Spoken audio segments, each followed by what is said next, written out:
You are listening to KLRN Radio, where liberty and reason still reign. All writers are prone to becoming so attached to our characters and stories that we struggle to see why a passage may not be working. It takes another set of eyes to help us nurture our writing to full maturity. At Black Wolf Editorial Services, we strive to enable writers to develop and grow, shaping stories into masterpieces that can stand the test of time. Editing services are provided for all genres and all age categories. Services range from critiques of the short story through to line edits of the full-length novel and copy editing for those preparing for publication. We also offer assistance on generating a writer's bio for your websites, as well as help with those book blurbs and promotional material. We won't abandon you to the masses. We want to celebrate with you in your successes. Black Wolf Editorial Services, nurturing your writing into maturity. For a full list of services and prices, visit us at blackwolfeditorial.com. Individuals and businesses with tax problems, listen carefully. Do you feel like you're losing control over your finances? If you owe over $10,000 in back taxes or have unfiled tax returns, we can help you take back control. The IRS is the largest and most aggressive collection agency in the world, and they can seize your bank account, garnish your paycheck, close your business, and file criminal charges. Take control of your tax problems now by calling the experts at Tax Mediation Services and take advantage of the Fresh Start program and new laws that may allow us to negotiate a settlement for the lowest amount possible. Our team of tax attorneys and enrolled agents can stop collections and get you protected so you can take control of your financial future. Tax Mediation Services is accredited by the Better Business Bureau. Call now for a free case review and a price protection guaranteed quote. Call Tax Mediation Services now at 800-610-9050. That's 800-610-9050. 800-610-9050. KLRN Radio has advertising rates available. We have rates to fit almost any budget. Contact us at advertising@klrnradio.com.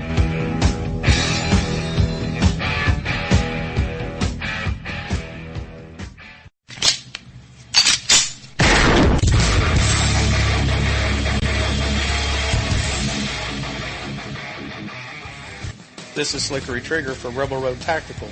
With proper care and feeding, your pistol will be ready when you need it, there to save your life. Shouldn't your gear be that good?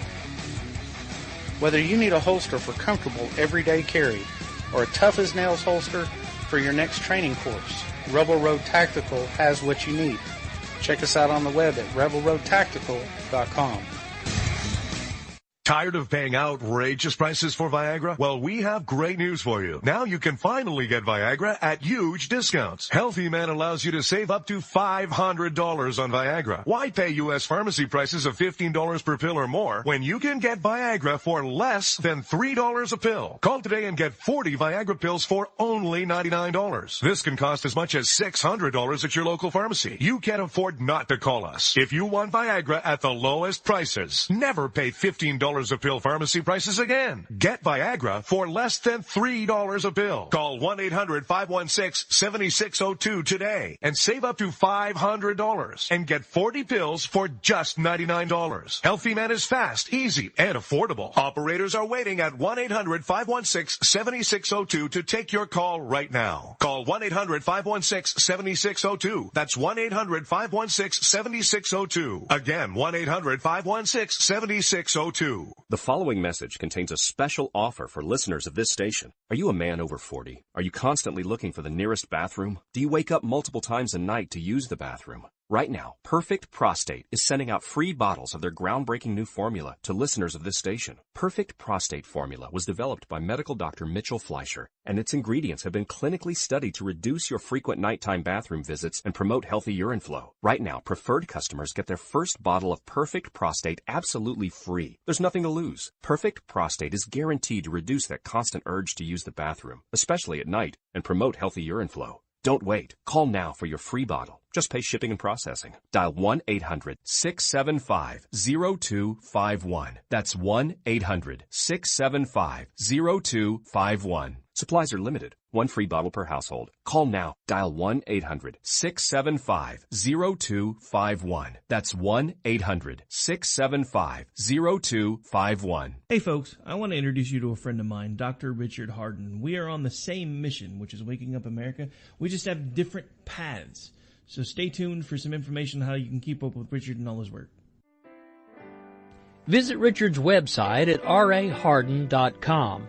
That's the World Wide Web at RAHARDIN.com. At his website, you can see a summary of the 6 books he has written, where purchases may be made. He also has a link to 18 videos on YouTube and several blogs about Christian beliefs. If you prefer, visit Amazon.com/Kindle and type in Richard Harden to see and purchase his books. Every day, the men and women of the United States Marine Corps stand ready to defend the American way of life. The few, the proud, the Marines.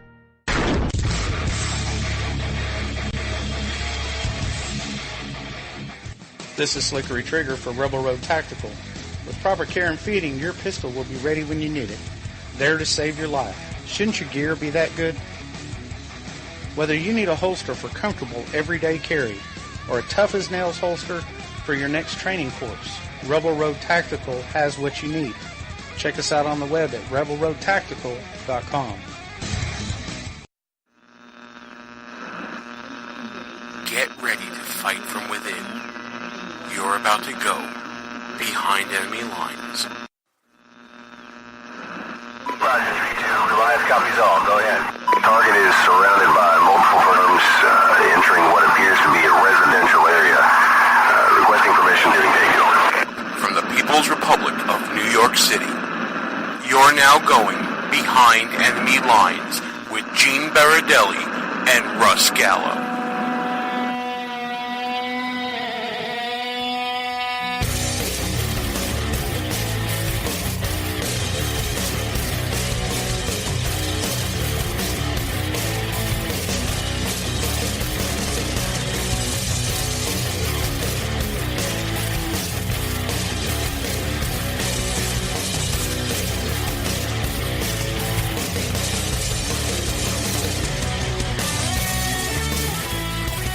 And you are now behind enemy lines. Hey there, how you doing, America? Gene Baradelli here with you. So glad you can join us, whether you're listening at www.behindenemylinesradio.us or if you're checking us out on AM radio, FM radio, internet radio. We're glad you tuned in, locked and loaded. Or if we're traveling along with you as a podcast, we're so happy to be along for the ride. We've got a great show this week. We got, for the first time ever, a Democrat has stepped up to the plate to go behind enemy lines with us. And I'm talking about self-proclaimed conservative Democrat, attorneys for civil rights matters, talk show host in the Atlanta, Georgia area, Robert Patillo is going to join us to talk about the main issue that is redefining American culture right now. And that is this whole controversy over kneeling during NFL games by NFL players for the national anthem. Now, folks, there can be a million different things we can be talking about right now. There are so many important issues that we could be dealing with at this point. The president's new tax reform package that we can talk about that has business owners jumping for joy, but not necessarily middle-class citizens or, Democrats whose heads are exploding over this. We could be talking about disaster relief in any number of places, including Florida, Louisiana, Texas, Puerto Rico. We're going to be talking about so many more important things. But here we are, probably a week after, as this show is being broadcast and you're hearing it, a week after the President of the United States chimed in on an issue that really had been simmering for about a year and a half. And it all started with Buffoon of the Year nominee Colin Kaepernick, if you remember our Buffoon of the Year contest last year, kneeling during the national anthem in protest of what he considered to be the disproportionate violence by police against African Americans. Now, this has morphed and evolved and been co-opted over and over, and we'll talk about that with Robert Patillo later in the show. But I want to frame the issue as best I can right now, so we can have a good jumping off point for when we're talking about what's going on, what the real issues are, and how things are being morphed and changed. Politics is very strange, folks, as you know. If you're listening to this show, you're probably already seasoned in politics somewhat. You don't find us and as a novice in politics and think that you know everything or that, you're even remotely interested in the nuances. You have to be if you're listening to this show. And that's cool. We like you guys a lot. Newcomers, especially if you're listening at our new time, you're more than welcome as well. But let's frame an issue together. The issue of whether a football player can kneel during the national anthem is separate than the issue of should a football player kneel during the national anthem. And we're going to take those two separate issues and talk about them separately. First one being, can a player kneel? The short answer is maybe. There's two things at play here. First is the idea that someone has First Amendment rights to free speech, which, by the way, when everybody brings up a free speech argument, I don't think people realize that free speech is a protection from government regulating your speech, not necessarily a business or an employer regulating your speech. There are certain things you give up when you are employed by someone. One of them is possibly the idea to protest on the job an issue that your boss may or may not like you to protest. We all have to go through this all the time. I cannot speak out against the interests of a client because I think that the client is not a good person.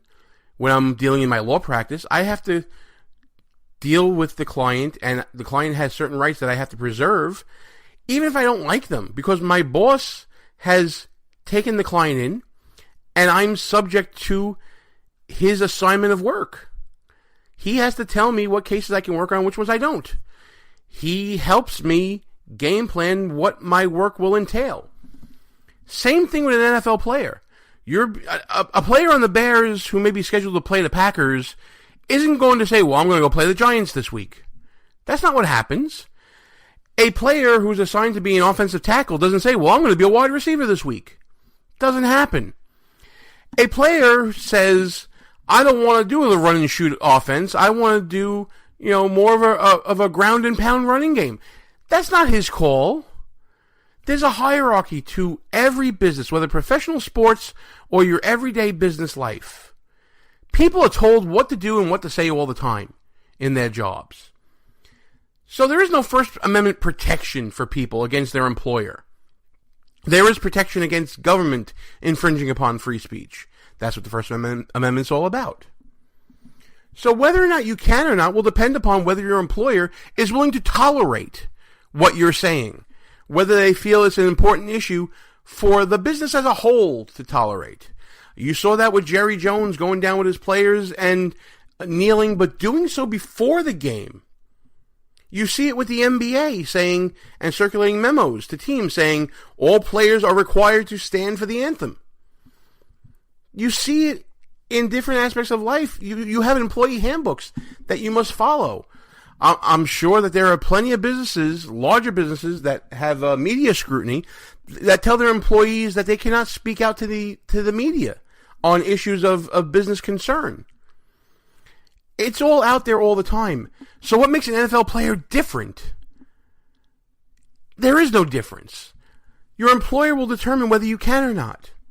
Now, whether you can convince your employer, like Colin Kaepernick did, or other players have, that this is important and you want to do it, like the Pittsburgh Steelers decided, is something to be debated. Now you're getting into the should you portion of the show. Should the player, Mr. Villanueva from the Steelers, gone out in defiance of what his employers said and stand there and salute the flag? It's a matter of debate. His employer said no. Was there any retribution from it? Again, that would be up to the employer. We shall see. But the point being is when you are employed by someone, you give up certain quote-unquote rights and privileges that you think you have in exchange for being paid to perform a task the manner in which is directed by your employer. That takes care of the can. The can issue is, nebulous and all that. The next issue is should. Should players kneel for the anthem in protest of any issue? And frankly, I have to break this down in a couple of different ways. Way number one is, what exactly are you protesting? Has there been a clear articulation of what you want to protest? And whether your team has approved it or not, fine. But what is it you're protesting? Colin Kaepernick was very clear. In recent weeks with the NFL, it has not been so clear. I believe that different players are responding to different things. One of which they're doing is they're manifesting a reaction to President Trump's comments that people who are protesting are SOBs and should be fired. One man's opinion, exercising his right to that opinion, to express it, and there's a knee-jerk reaction coming from NFL teams, NFL management, the league in general, and players. So are we now protesting getting down on our knees? Are we protesting police violence against minorities? Are we protesting Donald Trump being mad that you're doing it? Are you protesting something else? I don't know. It needs to be articulated. If it's articulated internally within the team, fine. I don't need to hear it. But it needs to be articulated. The second part of this is, why do it during the national anthem? The national anthem is a time that is meant to bring the nation together before a game, regardless of what side you're on. We all stand up in unison together. The anthem plays out of respect for the country that allows such a sport to exist, that allows a climate by which we have freedom and liberty. And then we get on with the competition. We even do the same and give the courtesy to other teams that come from other parts of the world that play sports in the United States. We play the Canadian national anthem during the NHL games. And everyone, whether they're American or Canadian, remains standing for that, out of respect for that country. I guess the issue comes down to respect. Are you disrespecting the nation by protesting at a moment that is meant and intended to bring the nation together as one? I think it's inappropriate in this respect. You are now creating a division at a moment of unity. Whether you can protest and whether, people fought and died for the right for you to protest, that's all well and good. I think a soldier, a combat veteran, a military veteran, any type of veteran would be able to say, you know what? I fought for the right for you to do this. I get it. I may not like the content of what you're saying, but fine, you have rights to do it, subject to the rights of your boss to stop you from doing it. But to do it to the anthem, I think is just disrespectful to those people who fought for those rights for us to enjoy. I think it's disrespectful, especially, veterans overseas, combat veterans overseas, those in forward areas overseas, they want to be entertained by an NFL game. They don't want to deal with protests and political issues and all these concerns. There's a better way, I guess is what I'm saying, than protesting the anthem. You can do what the Cowboys did and protest before the anthem.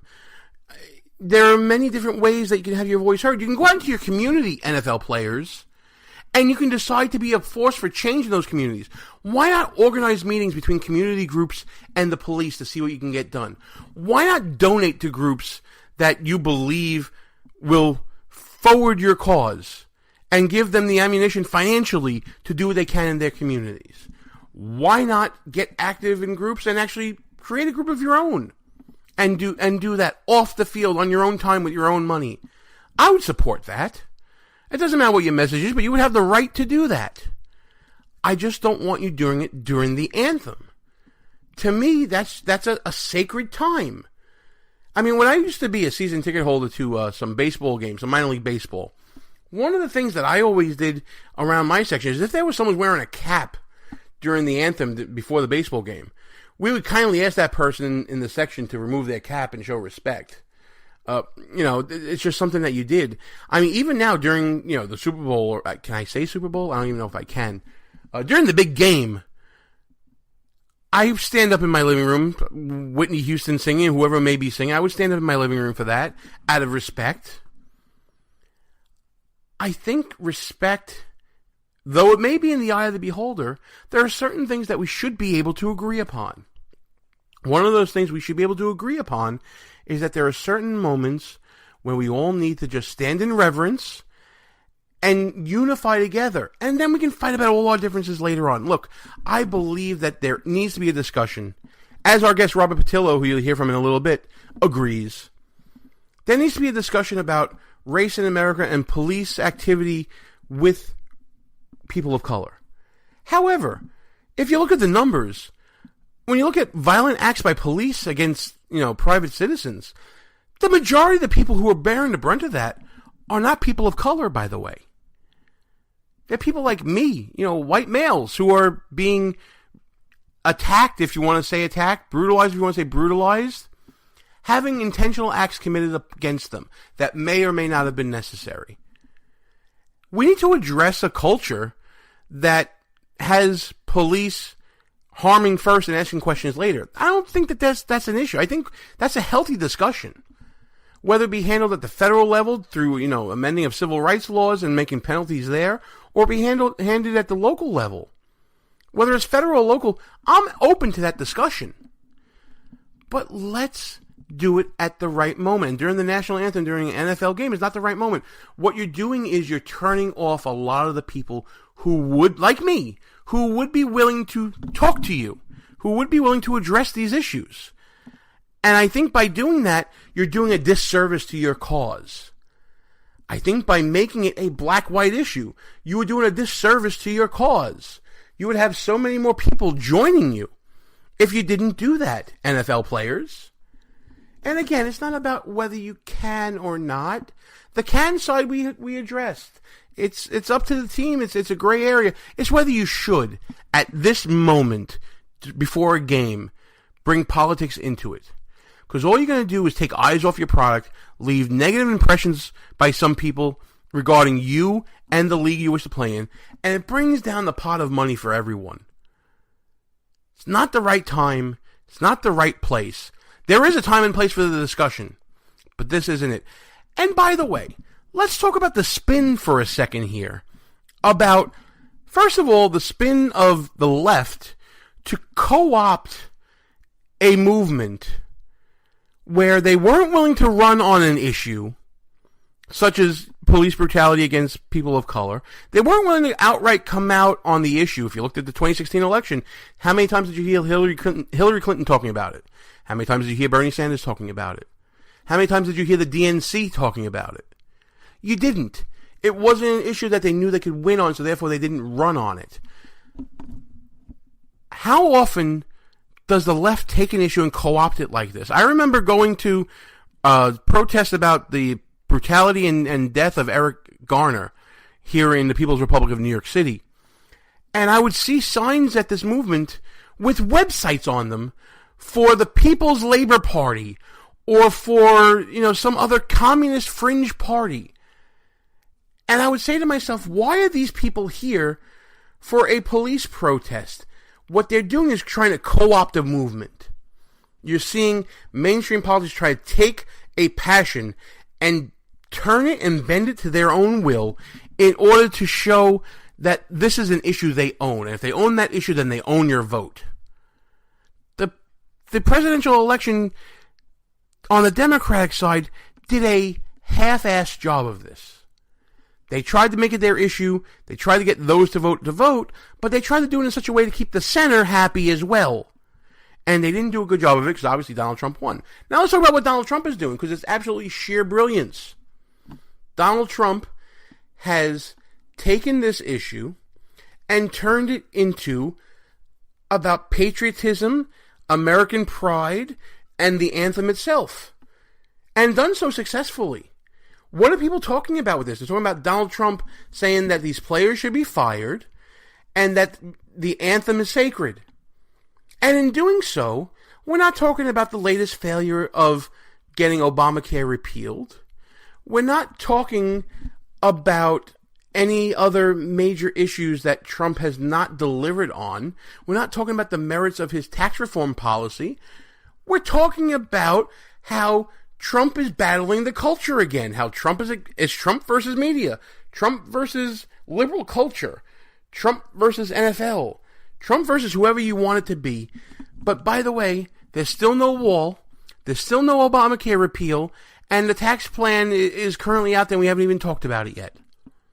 So how brilliant is Donald Trump in manipulating media? We talk about that with Robert Patillo later. We'll go into depth with it further. And you know what? Let's do that right after this break. We're going to take a quick break. When we come back, we'll hear from so-called conservative Democrat, radio show host out of Atlanta, Georgia, and civil rights attorney Robert Patillo, talking about this very issue with the NFL and the protest and the anthem. And we're going to do it right after this. Gene Baradelli, Behind Enemy Lines. We'll be back right after these brief words.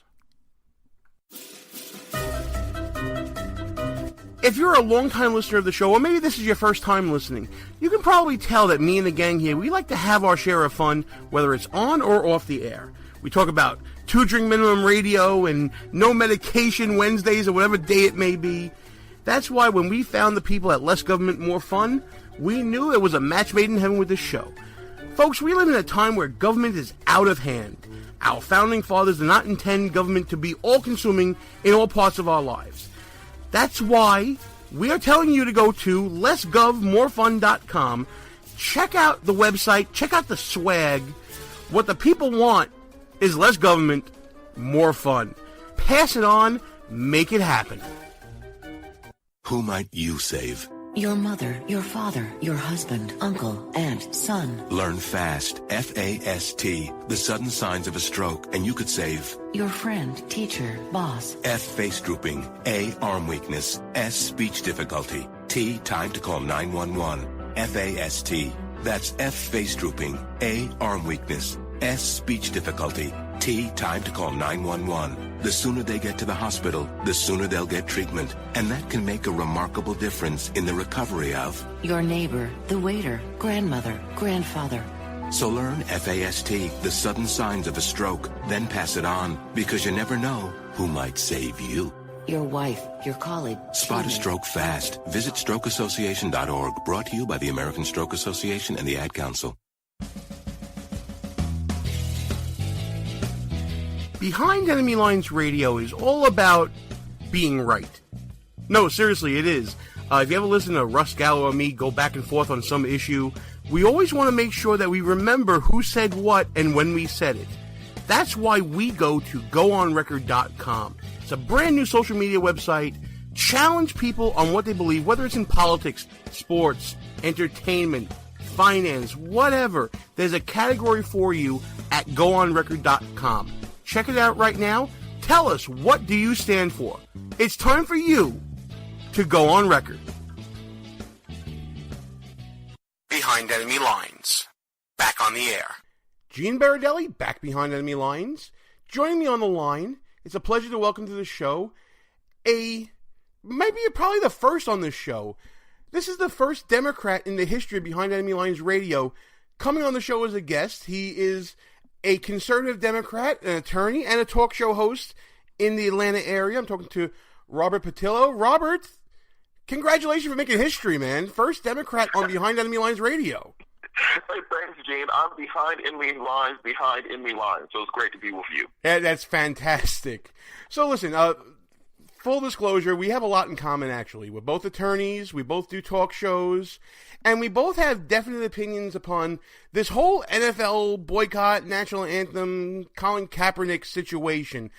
Let's get into the wonky legal part of this, because there's been a lot of questions about First Amendment rights versus, the rights of an employee to speak out while on the job and things like that.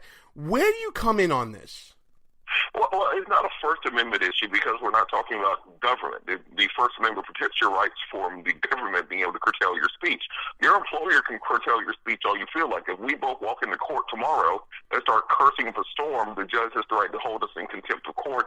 Anybody who goes into their job and violate company policy on speech will be either disciplined or fired. So it's not a First Amendment issue that we're discussing because it's not governmental policy which is affecting their ability to speak out. I think the free speech part of it is the distraction from the bigger issue, which is what they're actually protesting in the first place.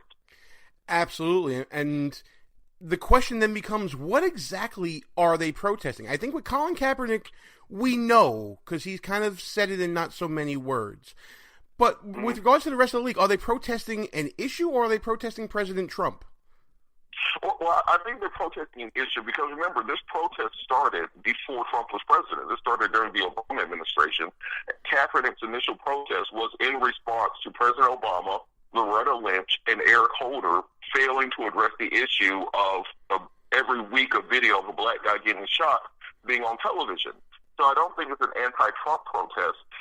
Now, what happened is you had the left-wing media attach onto it and turn into now it's their issue. You know, you saw Hillary slither out last week, and now she's showing support for the issue, but they weren't showing the same support last year during the election cycle. So after, I think the movement's been going for 6 years to have, it's a very simple issue.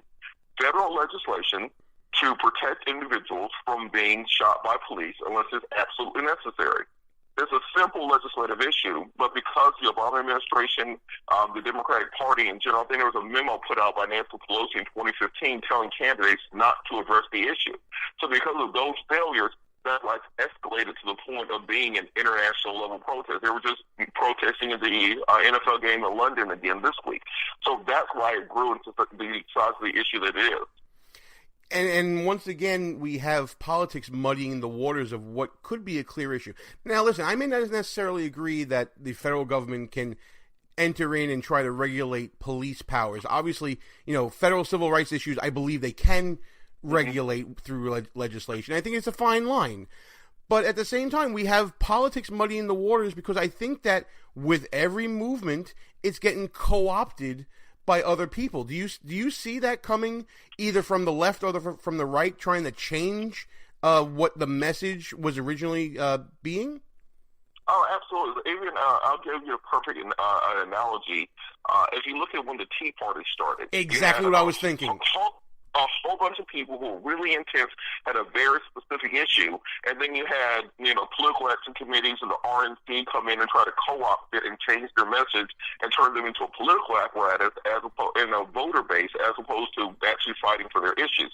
It's the same thing with this issue. These the people who are protesting, all they want is anybody, Republican, Democrat, liberal, conservative, Green Party, Martian, to come out and say we're introducing legislation and we're going to pass legislation to just tamp down the number. We know at some point that there's certain individuals that they're posing an actual threat to law enforcement. You know, my older sister is a police officer for 30 years in the Charlotte area.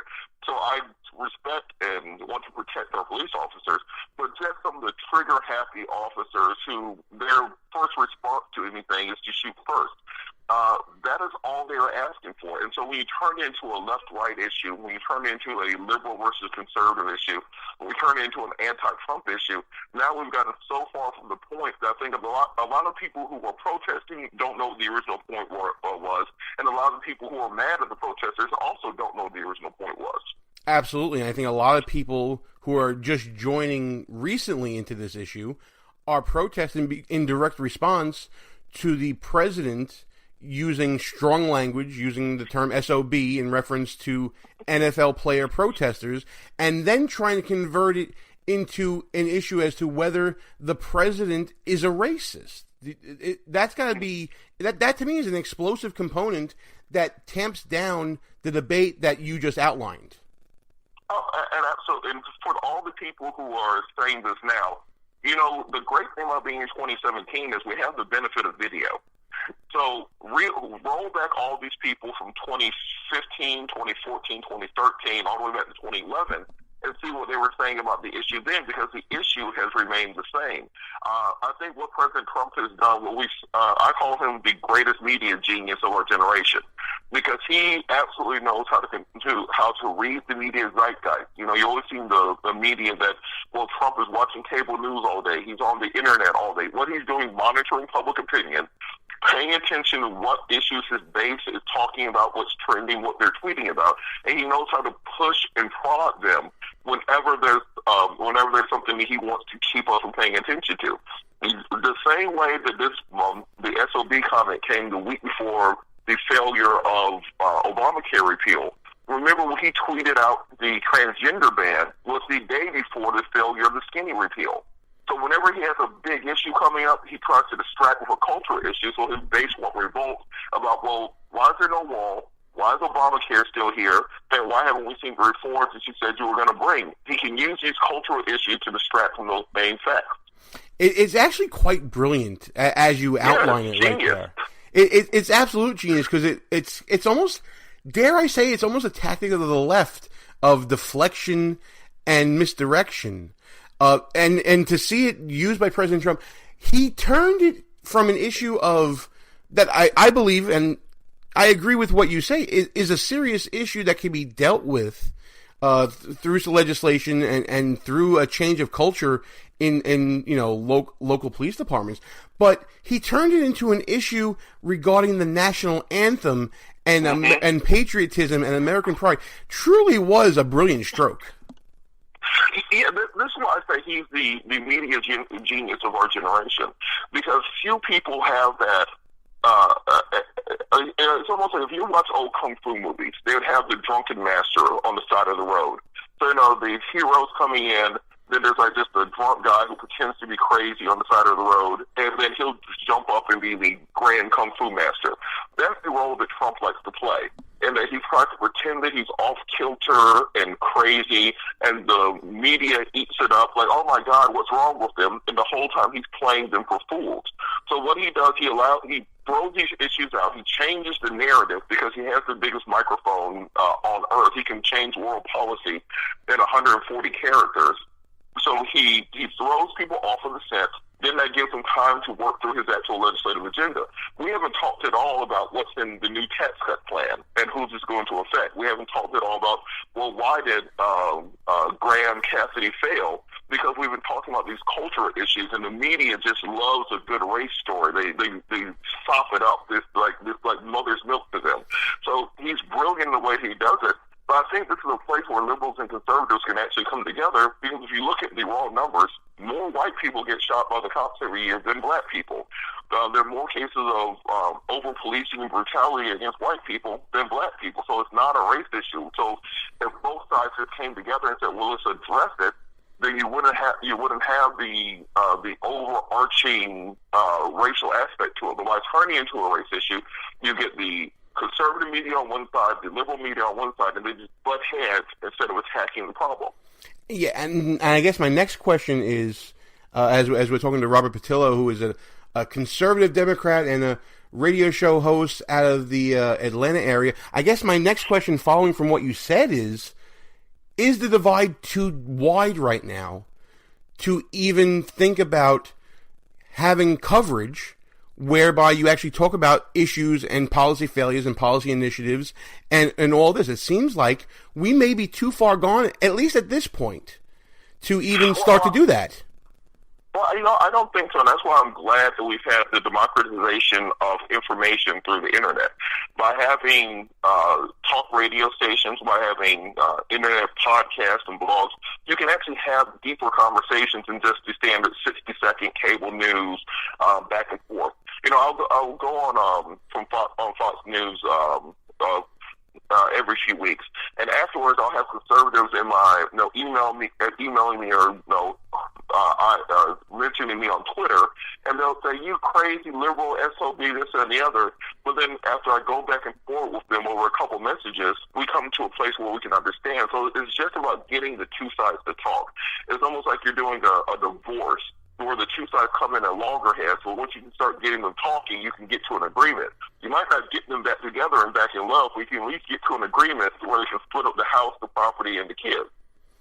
Absolutely. Now, I know that you're a civil rights attorney in your real life, and just like me, I think every attorney wants to not be an attorney for their whole life, and they actually want to make a difference. Talk a bit about your talk radio show and how you're bringing this about in the Atlanta area. By the way, folks, if you're in the Atlanta area and you're listening to CBS Radio and WAOK AM 1380 from 1 to 4, you can check out Robert's show. Tell everybody what they can expect from hearing from you on your show. Well, it's a very fair-sided conversation. We will have everything from Pan-African black nationalists to the Ku Klux Klan on, depending on the week. I call it a conversation, not confrontation. So I don't come in with an agenda.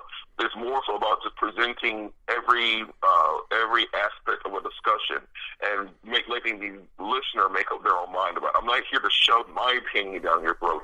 I want to give you enough information where you can make an informed decision. That's so adult of you. I don't know if I can talk to you anymore. You're being too much of an adult right now. No, but you know what? That's a goal of our show as well. I always tell people, don't take my word for it. Here's the information you can look up yourself, and you make your own decision on it. I think that's a very mature thing. And it's very rare to see, not only in talk radio, but just in politics in general lately. And I'm very glad to... Listen, I'm agreeing with a conservative Democrat on my own radio show. What is the world coming to, Robert? Well, you know, the interesting thing is, you know, I grew up in South Georgia in a little town called Waverly Hall. So you have the black people on one side of town, you have the conservative white folks on the other side of town. We go to church together, we go to school together, we fish together, we listen to the same music, we go to the same parks, do all the same thing, and the only thing that we disagree on is politics.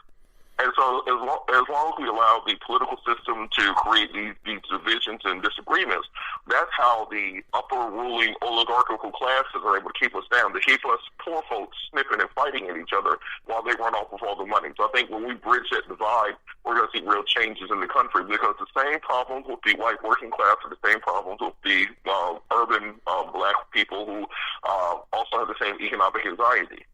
I'm so happy to hear you say things like this, and I think we need more people like you, Robert, saying things like this.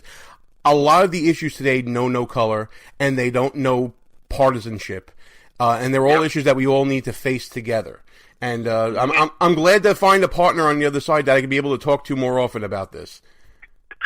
Anytime, you know, I'm always here for you. Well, listen, everybody, check out Robert's show. Even if you're not in the Atlanta area, find the live stream for WAOK AM 1380 from 1 to 4 p.m. Eastern Time.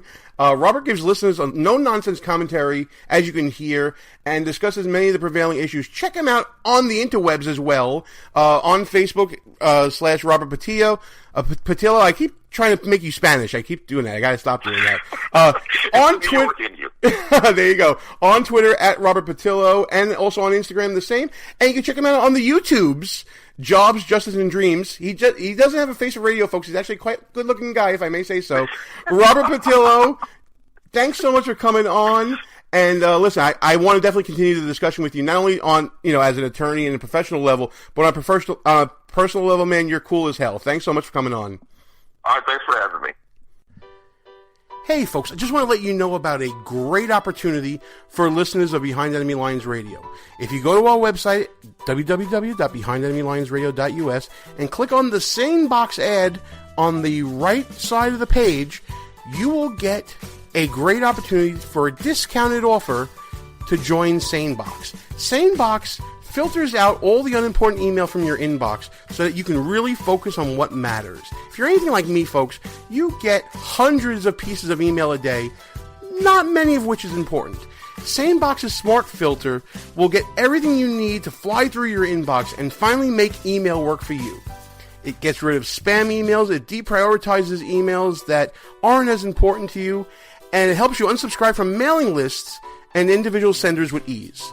So again, go to www.behindenemylinesradio.us and you click on the SaneBox ad and you'll be given an exclusive offer you won't find anywhere else. Time for a little music. We call this, What the F*** is Maxine Waters Saying? To be clear, you believe it would have been better to keep in place an FBI director who you said had no credibility to oversee this investigation than to find someone who you think would be a better choice? No. But I believe the president thought that. Don't forget. You're talking about what some Democrats said, what I said, but don't forget, he was the president. The president supported him. You had confidence in him. It was within his power. And but you said he had no credibility, so it would seem to make sense that he should get rid of him. No.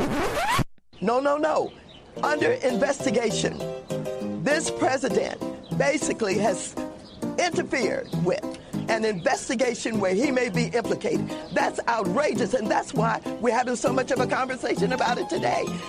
The bottom line is that you think an FBI director without credibility would have been best served in this position to try to pursue this investigation. I think if the president had fired him when he first came in, he would not have to be in a position now where he's trying to make up a story about why. It does not meet the smell test. Yeah, something smells all right. Understood. So if Hillary Clinton had won the White House, would you have recommended that she fire FBI Director James Comey? Well, let me tell you something. If she had won the White House, I believe that given what he did to her and what he tried to do, she should have fired him. So she should have fired him, but he shouldn't have fired him. This is why I'm confused. No, you're not confused. Yes, I am.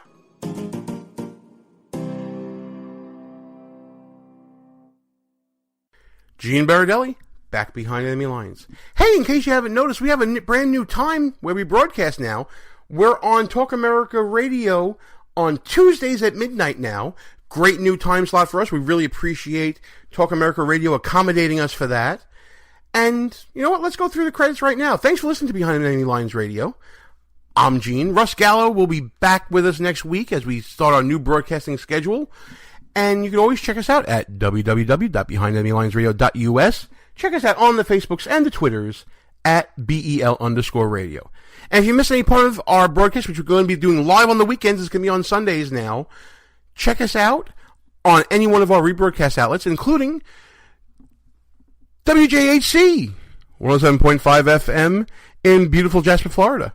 WDDQ, Let's Talk 92.1 FM, Adele, Georgia. WLBB News Talk 1330 AM, Carrollton, Georgia. All part of the Talk America Radio Network. So proud to be part of that network with that great group of people. You can also check us out at KLRN Radio. Also check us out at High Plains Talk Radio, Sackheads Media, ICRN, the Internet's conservative radio network, which powers the Talk America Radio Network. Easy for me to say. And, of course, Lanterns Radio. Check them out on the webs at lanterns.buzz. Again, I love that website so much. But if you miss any of our rebroadcasts, don't worry. Not a problem. We forgive you. You can always check us out as a podcast. We're available on iTunes, Stitcher, Spreaker, Player FM, Podbay, TuneIn. You can check us out on Auto Radio, which is a project of Sirius XM satellite radio. You can check us out on Google Play Music. Discover us there. SoundCloud, of course. And the mighty iHeartRadio Network. I think Player FM as well. You can throw that in there. So many different outlets you can find us on. Check them all out. Check out the show any which way you can. We love that you do it. A little bit is, like I said, programming note. Tuesdays at midnight from now on our broadcast on the terrestrials, which is awesome. We also want to extend our congratulations to the Majority Report.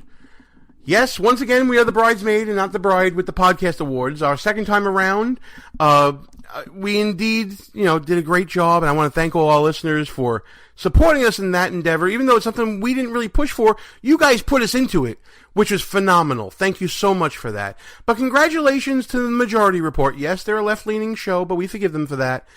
Another great win for them. I think it's now 5 times they've won this award. For the podcast awards. So congratulations to them, and all the best to all the nominees, and all the winners of the podcast awards. We'll see you again next year, hopefully. So right now, let's do some quick hits. Some news stories that we followed here behind enemy lines that has made news, but you didn't know about it because of this whole NFL protest thing that has engulfed all of our lives for the past 2 weeks or so. So the first thing we need to talk about is our perennial buffoon of the year, who actually won last year, Anthony Weiner. Well, he's off to the pokey, folks. finally sentenced in, for federal charges of, I don't even know what they were, but they were of a sexual nature with a minor at this point for exchanging photos and messages with a 15-year-old. Going to jail for 21 months. Was sentenced recently. Was sobbing in court because he was hoping to get off with no time whatsoever. And, well, I guess that's the end of that sad, sordid chapter of U.S. political history and political history in the People's Republic of New York City. Anthony Weiner, we knew too much about you, and now, I guess, prison's going to find out a lot more about you. Don't drop the soap, homie. Another issue we've been talking about behind enemy lines that the mainstream media hasn't really talked about is the kangaroo courts that have been pervasive on campus when it comes to accusations of sexual misconduct by college students are now no more. Thanks to Secretary of Education Betsy DeVos, the 2011 memo that we talked about with Michelle Harris a couple months ago has now been rescinded, and these kangaroo courts where colleges and campuses and universities do not afford due process towards people who are accused of misconduct. And we're talking about people, we're talking about teenage boys accused of sexual misconduct. Some for reasons that would be so innocuous, like leaning in for a kiss that was unwanted and then being brought up on charges and possibly expelled for it. We talked with attorney Michelle Harris about this as well. That memo has now been rescinded, so goodbye to the era of the Obama kangaroo courts on campus. And speaking about on-campus activities, if you've been following these issues with free speech and on Berkeley and all these other places, it's like people have lost common sense. Our next generation has now been inundated with a generation of liberal ideas. Everybody gets a participation trophy. Everybody is special little snowflakes that demand, to be treated of equal and highest value possible, despite merit, despite differences in intelligence, despite everything that you could think of that makes individuals unique. We're all the same. We just all be treated the same. We all have the same dignity, the same respect, and all this stuff. Regardless of how we treat other people, regardless of the merit of our work, regardless of anything. We're seeing these campuses literally imploding on themselves with protests of people saying that speech that I don't agree with must be shouted down. My goodness. Is this what we've come to?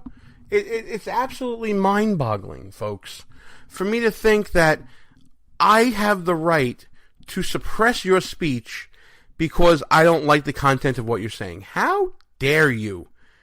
It's absolutely ridiculous. It goes hand in hand with this Obama-era kangaroo courts thing with, no due process rights. Seems like exercise of rights is just wrong in campuses where I guess the liberal logic and the liberal mentality still reigns.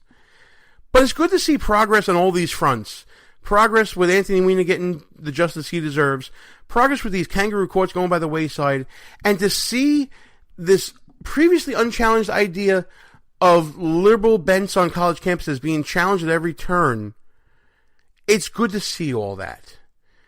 So there is a common thread with all these quick hits that we're talking about right now, and it's that we are at a momentous time in our country where we're starting to see a transition from liberal thought to a combat of ideas, a battlefield, if you will, to take it from our friend Chris Pilley over at Lanterns. There's a battlefield of ideas going on right now. Tell me that show name isn't prophetic in that respect. And it's interesting to see that there are those of a younger generation who are stepping up to the front lines of this battle to take on, those Antifa thugs out there who are trying to suppress speech, who are trying to suppress idea sharing. And if anything, the exchange we just had with Robert Patillo shows that there can be a common ground met between two different ideologies. You can meet somewhere. If you start off with basic human decency, if you start out with just respect for the other side, it can happen and it will happen again. Speaking of human decency, it's time for my final thought. I want to thank you guys for listening first and foremost. I want to thank Robert Patillo for coming on the show and being the first Democrat to do so, to step up in that respect. It's absolutely phenomenal to see, and I so appreciate that Robert being that first one to crack open the door. Hopefully it'll lead to others coming behind enemy lines with us and discussing and exchanging ideas. I'm hopeful for that. But the final thought is a message to conservatives. This week we saw the return of Congressman Scalise to the halls of Congress, and it was a beautiful and unifying thing to see a standing ovation for this man walking in. But I'm not talking about giving Democrats a chance to talk. Obviously, ideas are one thing, people are another thing. And that kind of leads me to talking about Speaker Ryan. Now, Speaker Ryan's not someone who I've admired in the past. I don't believe that he has great ideas for a leader. I don't think he's a great leader. I don't think his negotiating style is all that great. But after watching a video from CBS News of Paul Ryan seeing Steve Scalise in Congress for the first time, after seeing that video and being able to share that moment, at least through video, I will never again question what is in the heart of Speaker Paul Ryan. Oh, look who's here. Oh, my gosh. Oh, my God. Speaker. Back. Just so good to see you. Man, oh, man, it's been a long time. Oh, Jesus. Wow. This is great. I'm sorry. Look, he's got a full John Mayer. He's got a full lead. Thank you. Jennifer. Oh. We cried a lot of tears in the hospital in those first few days. Mm-hmm. Oh, hey, Nora, how are you doing? Hey, how are you? Nice to see you, Mr. Speaker. Oh, my God. Thanks for helping us I know you worked with my staff a lot to make this day work. And it's going to be a special day. This is just incredible. You look so good. Look at this. You look so good, man.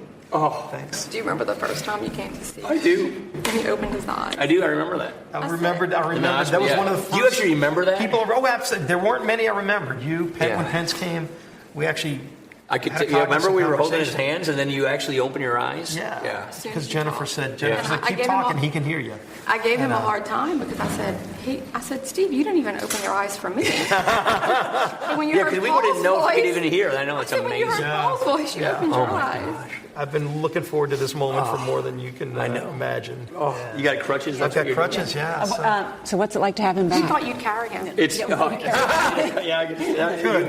Yeah. I've seen his workout regime. He can. Yeah. I don't have words for it.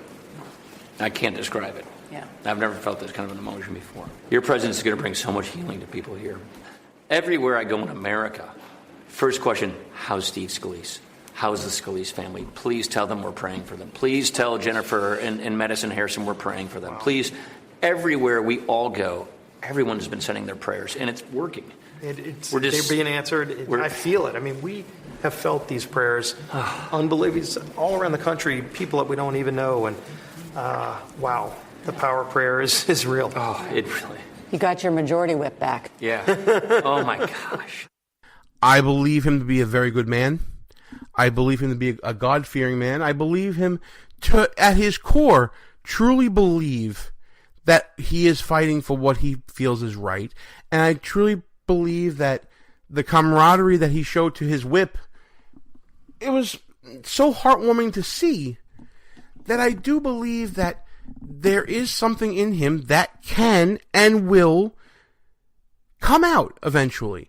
From working with Donald Trump, from maybe having his whip back, I have faith now in Speaker Ryan again because I have seen his heart through this video.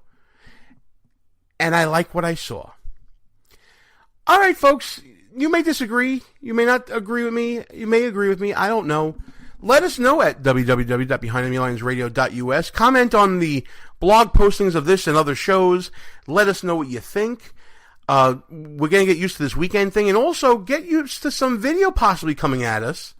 We're going to maybe start doing this on video. We're starting to develop it now, Russ and I, and maybe we'll be doing some Facebook Live stuff in the near future.